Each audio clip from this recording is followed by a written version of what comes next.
नमस्कार दोस्तों, आज हम सीखेंगे हासिल क्या होती है। और ये हम दो माध्यमों से सीखेंगे। पहला माध्यम जोड़ के माध्यम से और दूसरा माध्यम घटाव के माध्यम से। तो सबसे पहले हम स्टार्ट करते हैं जोड़ के माध्यम से कि हासिल क्या होती है। चलो तो स्टार्ट करते हैं। सबसे पहले हासिल क्या होती है इसको समझने के लिए हम कुछ उदाहरण लेते हैं जोड़ के। पहला उदाहरण,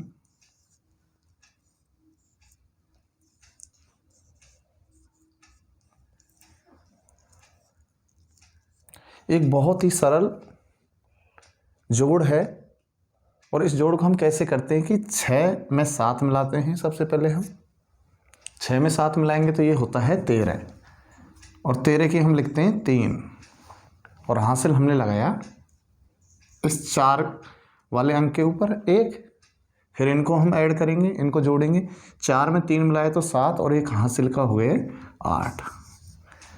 इस तरीके से हम जोड़ते हैं। एक दूसरा उदाहरण और देखते हैं हम।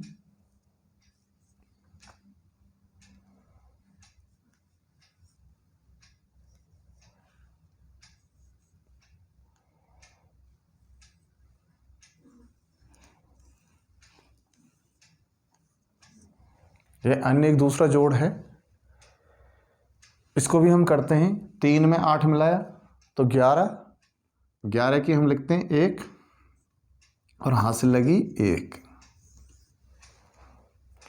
5 में 6 मिलाया तो 11 और एक हासिल के 12 की 2 और हासिल लगी 1 अगले वाले अंक पे। 4 में 2 मिलाया तो 6 और 6 में एक हासिल जोड़ी तो ये हो गए 7। इस तरीके से ये जोड़ होते। तो यहाँ पर मेरा कुछ सवाल हैं। इस जगह हमने जब इसको हल किया तो यहाँ हम हासिल लगा रहे हैं, तो इस दौरान मेरे मन में बहुत सारे सवाल उत्पन्न होते हैं और हो सकता है आपके मन में भी वही सवाल उत्पन्न होते हों। पहला मेरा सवाल ये है, पहला सवाल ये है कि ये हासिल कब लगती है?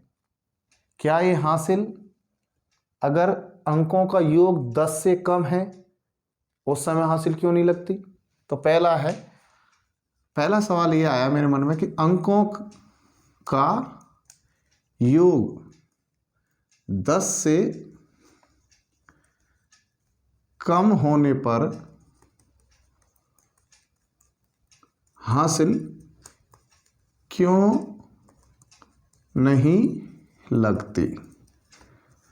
पहला तो मेरा ये सवाल है कि भाई अगर अंकों का योग 10 से कम है तो उस समय हासिल क्यों नहीं लगती। दूसरा, अंकों का योग 10 या 10 से अधिक होने पर हासिल क्यों लगती है। दूसरा मेरा सवाल है कि भाई अंकों का योग 10 हो या 10 से अधिक हो तो हम हासिल लगाते हैं, तो भाई क्यों लगाते हैं हम हासिल। तीसरा प्रश्न है मेरा कि जब हम हासिल लगाते हैं, जैसे कि हमने यहां पर हासिल लगाई और हासिल अगले वाले अंक पे ही लगाई, तो जब हासिल हम लगाते हैं तो वो अगले वाले अंक पे ही क्यों लगाते हैं। हासिल पास वाले अंक के ऊपर ही क्यों लगाते हैं।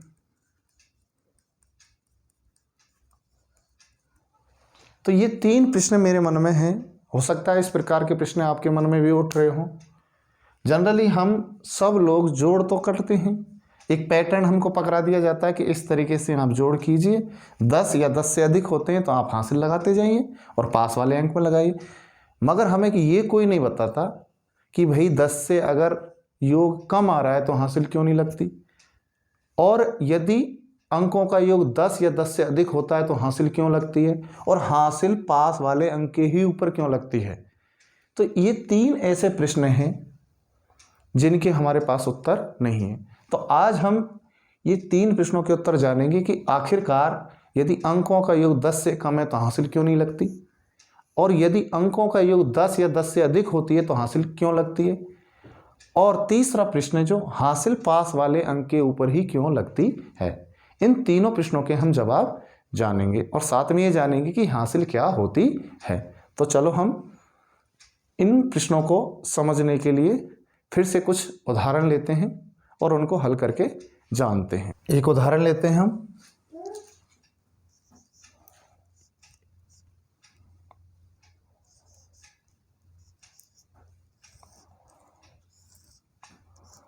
एक जोड़ का उदाहरण है और इस उदाहरण के माध्यम से हम ये जानेंगे कि हासिल यदि 10 से ज़्यादा हो जाते हैं अंकों का योग तो हासिल क्यों लगती है, और हासिल पास वाले अंक के ऊपर ही क्यों लगती है, और हासिल क्या होती है।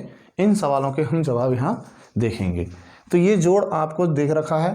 अगर इसे हल करने के लिए कहेंगे तो आप पहले जिस तरीके से हमने जोड़ को हल किया उस तरीके से हम फिर से हल कर सकते, मगर हमें इस तरीके से इसको हल नहीं करना है। ये जो संख्या दे रखी है इस संख्या को हमको चित्र संकेतीकरण में बदल देना है। किस में बदलना है, चित्र संकेतीकरण। इन दोनों संख्याओं को हमें चित्र संकेतीकरण में बदलना है। आप देख पा रहे होंगे कि इस संख्या 37 में इकाई 7 है और दहाई 3 है। तो सबसे पहले दहाई 3 है तो मैं 10-10 के 3 नोट बनाऊंगा यहाँ,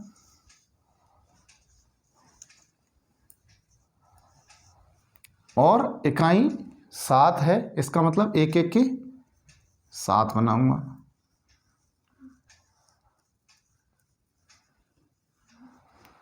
इस 37 को मैंने चित्र संकेतीकरण में बदल दिया है।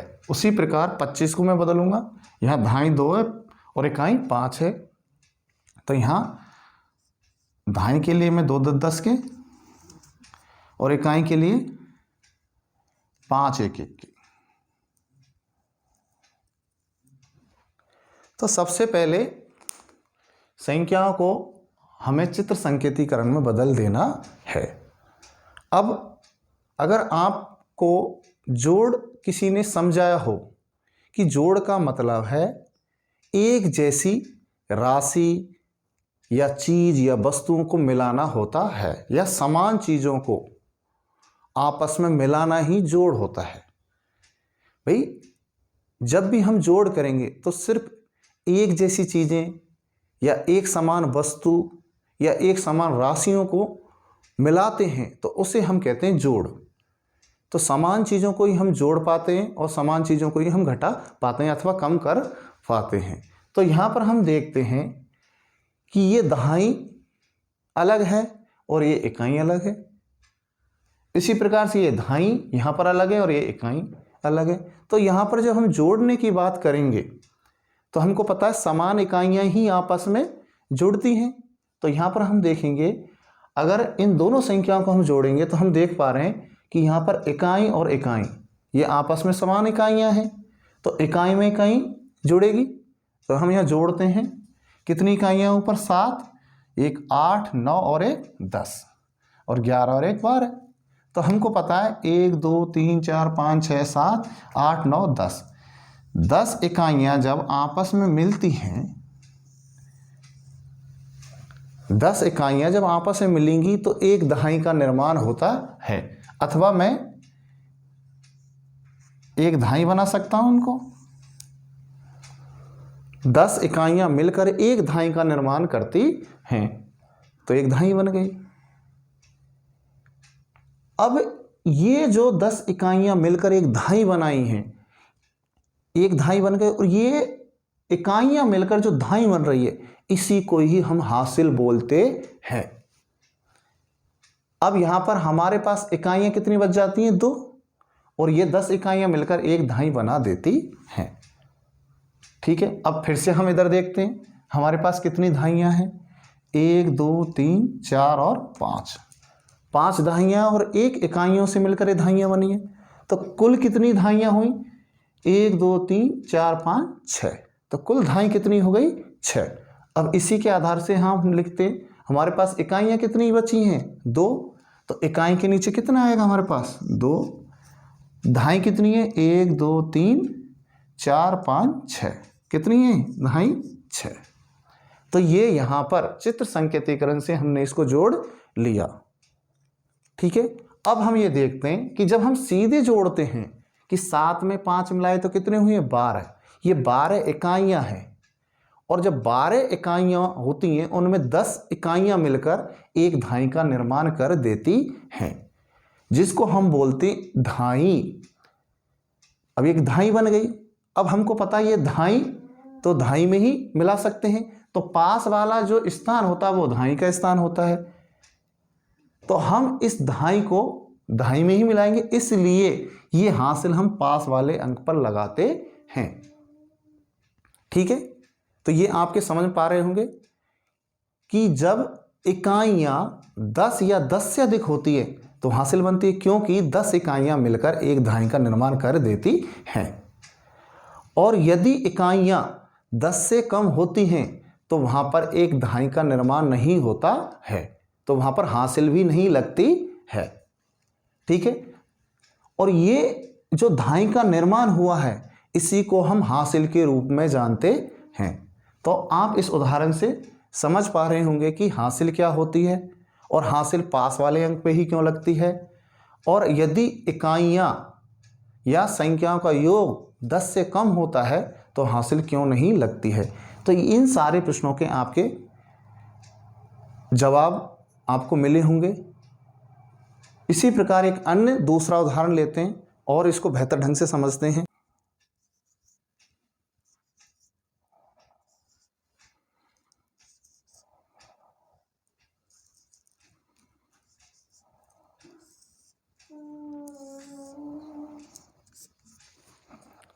एक इस उदाहरण के माध्यम से भी हम उन प्रश्नों के जवाब देखते।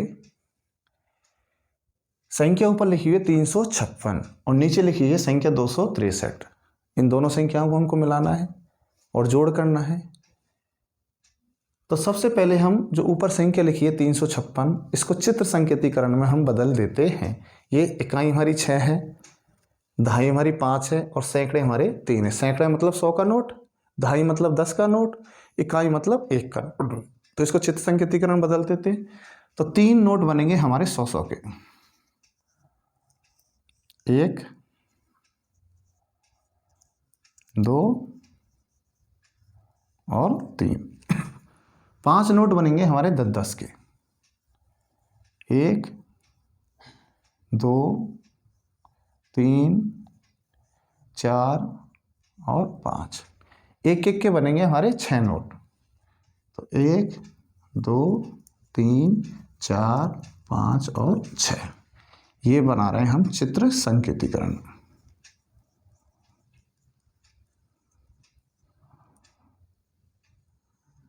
तो यहाँ पर 356 को हमने चित्र संकेतीकरण में बदल दिया है। उसी प्रकार हमें 263 को बदलना है। यहाँ पर सैकड़ा 2 है, मतलब 100 के नोट 2 हैं।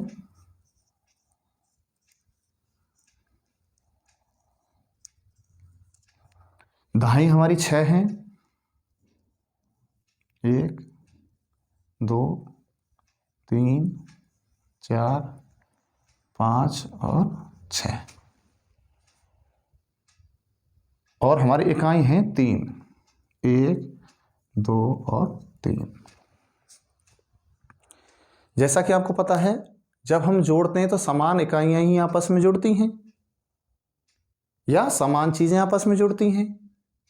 तो यहां हम देखते हैं चित्र संकेतीकरण में इकाई और इकाई आपस में समान है, दहाई और दहाई आपस में समान है, और सैकड़ा आपस में समान है। तो इसका मतलब है इकाई इकाई में ही जुड़ेगी। तो यहाँ पर हम काउंट करते हैं कितनी इकाइयाँ ऊपर दे रखी हैं, 6 6 7 8 9। इसका मतलब यहाँ पर 9 इकाइयाँ हैं और 9 इकाइयों का कोई बंडल नहीं बनता, सिर्फ 9 है। हम जानते हैं कि एक दहाई बनाने के लिए कम से कम 10 इकाई होनी चाहिए। तो यहाँ पर इनका 10 का बंडल नहीं बन रहा अथवा दहाई नहीं बन रही है, तो ये कितनी इकाइयाँ हैं, यहाँ 9 हैं। आगे चलते हैं। दहाई है यहाँ पर 1 2 3 4 5 6 7 8 9 10। यहां पर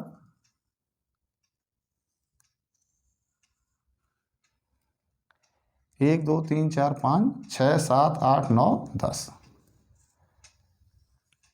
10 ढाइयों को मिलाते हैं। जब 10 10 10 के नोटों को मिलाते हैं तो एक 100 का नोट बन जाता है। तो इसका मतलब है 10 ढाइयों को मिलाएंगे तो एक 100 का बंडल बन जाता है और एक हमारी धाई खुले के रूप में बच जाती है। अब यहां पर देखेंगे हम 100 के कितने नोट हैं, 1 2 3 4 5 और एक यहां से बना, ये हो गया 6। ये जो 10 10 के नोटों से मिलकर जो बंडल बना है 100 का, इसे हम हासिल के रूप में जानेंगे। इसका मतलब ये हासिल अगले इसके पास वाले अंक पे लगती है। जैसे कि यदि ये इकाइयां 10 या 10 से अधिक होती तो यहां पर एक 10 का बंडल बन जाता और वो 10 का बंडल किस में जुड़ता, दहाई के अंदर। मतलब यहां से अगर बंडल बनता तो वो हासिल के रूप में किस में आता, दहाई में। अगर दहाइयों से मिलकर यदि 100 का बंडल बन रहा है तो वो हासिल के रूप में किस में जाएगा, सैकड़े में। इसीलिए तो जो हासिल होती है वो पास वाले अंक के ऊपर लगती है, क्योंकि हम जानते हैं इकाइयों से मिलकर दहाई बनती है और दहाइयों से मिलकर क्या बनता है, सैकड़ा, और सैकड़े से मिलकर बनता है 1000।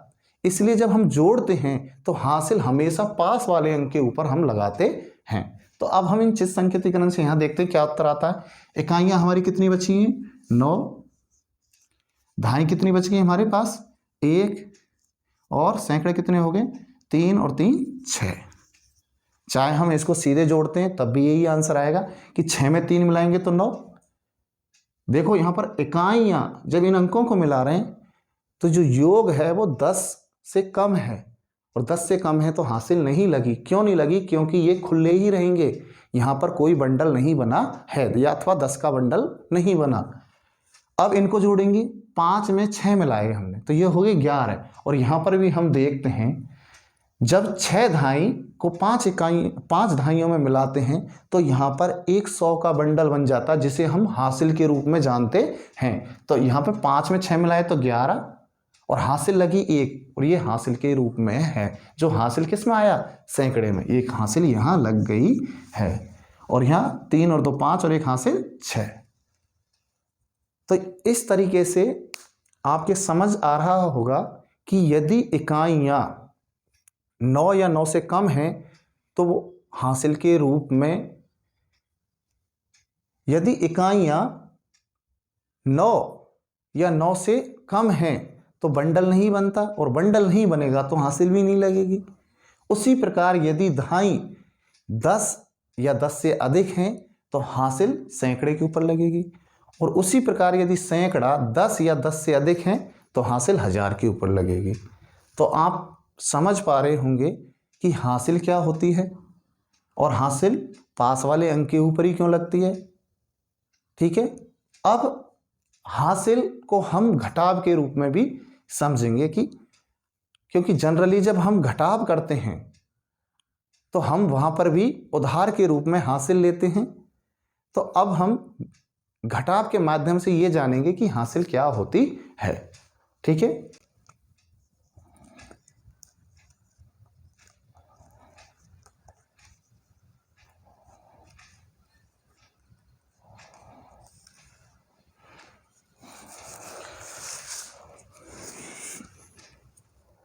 अब हम ये जानेंगे घटाव के माध्यम से कि हासिल क्या होती है। हमने जोड़ के माध्यम में से सीख लिया कि हासिल क्या होती है।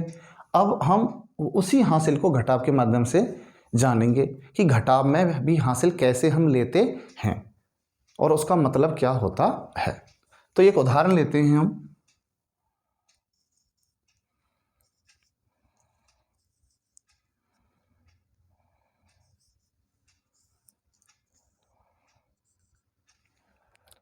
एक घटाव का प्रश्न है और इसके माध्यम से हम ये जानेंगे कि हासिल क्या होती है अथवा उधार हम कैसे लेते हैं।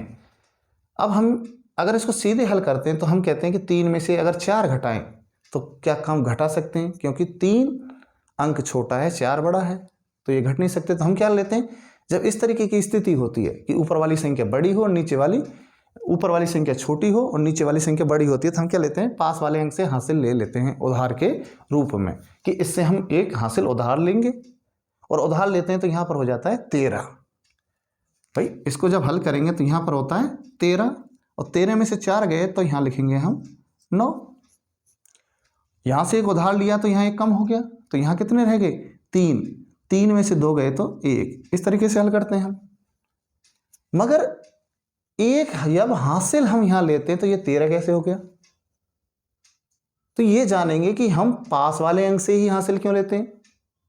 क्या हम इसके अन्य अगर कोई और अंक दिए होते हैं तो क्या वहां से हम हासिल ले सकते हैं। यदि ये संख्या इस तरीके से होती,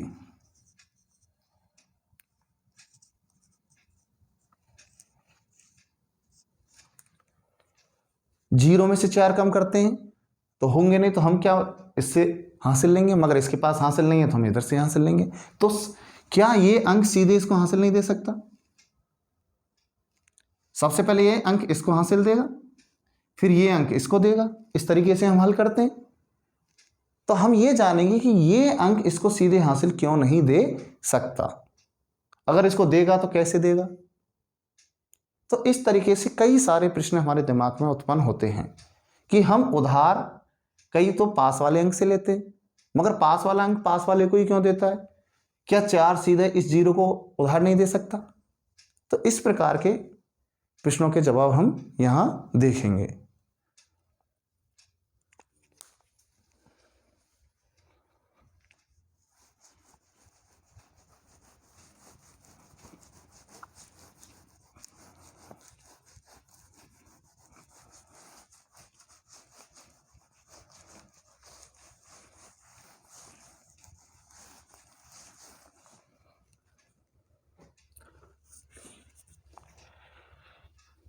घटाव के रूप में हासिल क्या होती है, इसको समझने के लिए एक अन्य उदाहरण हम लेते हैं।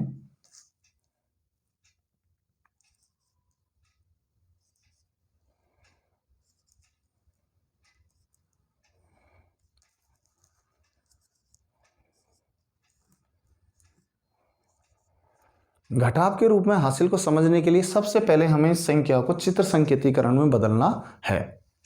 तो हम चित्र संकेतीकरण में बदल लेते हैं।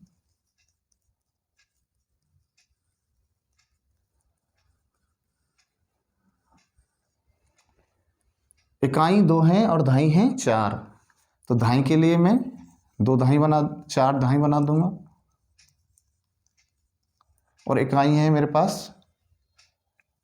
2।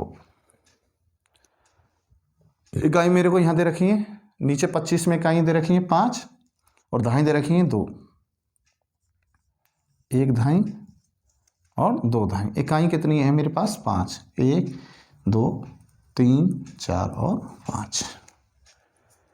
जैसा कि मैंने आपको पहले ही बताया कि समान इकाइयां ही आपस में जुड़ती हैं और समान इकाइयां ही आपस में कम होती हैं या घटाई जाती हैं। अलग अलग इकाइयां ना तो आपस में जुड़ सकती हैं ना ही आपस में कम हो सकती हैं। तो हम यहाँ देख पा रहे हैं दहाई और दहाई ये आपस में दोनों समान इकाइयां हैं और इकाई आपस में समान है। इसका मतलब है यदि हम यहाँ पर घटाएंगे तो इकाई को इकाई में से घटाएंगे और दहाई को दहाई में से घटाएंगे।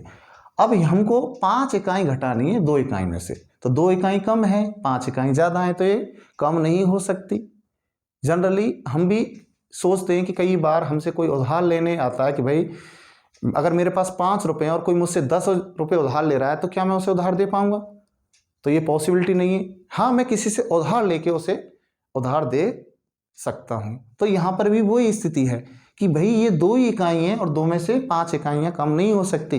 तो यहाँ से उधार लेते हैं, जब उधार लेते हैं तो पूरा एक 10 का नोट उधार जाता है, तो एक दहाई उधार जाएगी और जब एक उधार दहाई जाएगी तो इसके खुले बन जाएंगे 10। 1 1 1 2 3 4 5 6 7 8 9 10।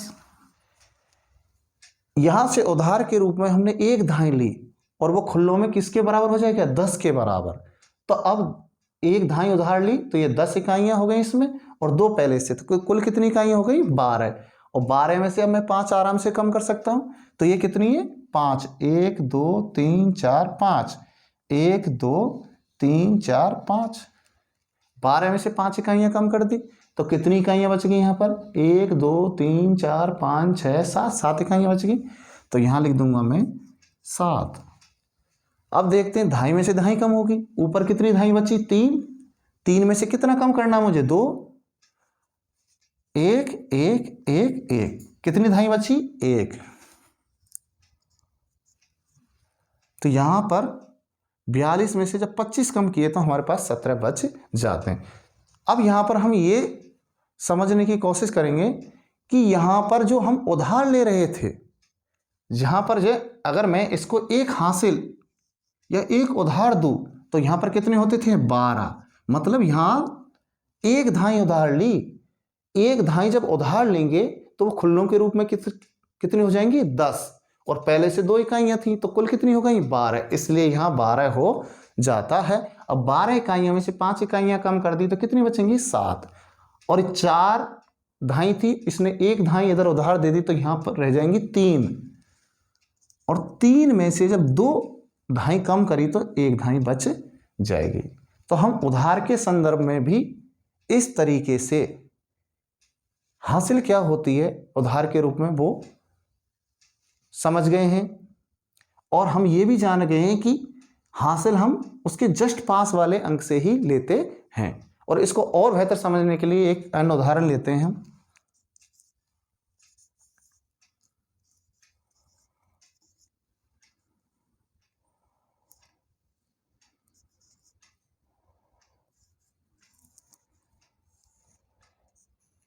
एक इस उदाहरण के माध्यम से और समझेंगे।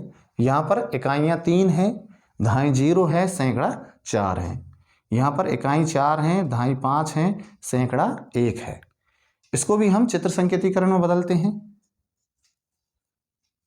सैकड़ा है 4 तो सैकड़े हम 4 बना देंगे। 1 2 3 और 4।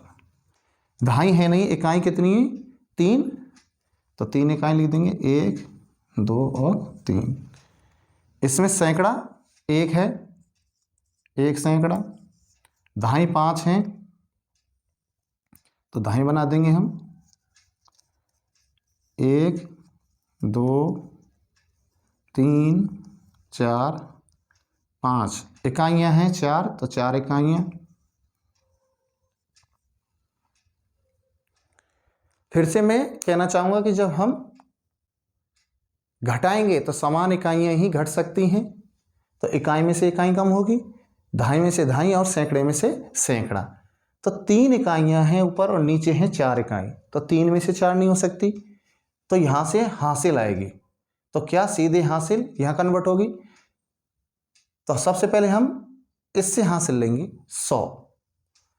तो जब 100 से हासिल लेते हैं तो 100 किस में टूटता है? 10 में। तो यहां पर 100 जब हासिल ली तो इसमें कितनी धाइयां बनेंगी? 10। 1 2 3 4 5 6 7 8 9 और 10। यहां पर सीधे 100 यहां पर नहीं गया। जब हासिल लेंगे तो 100 किस में? 10 धाइयों में टूटा। अब ये धाई इधर हासिल देगी तो इस एक धाई से जब इधर हासिल आएगी तो ये 10 इकाई बन जाएंगी। 1 2 3 4 5 6 7 8 9 10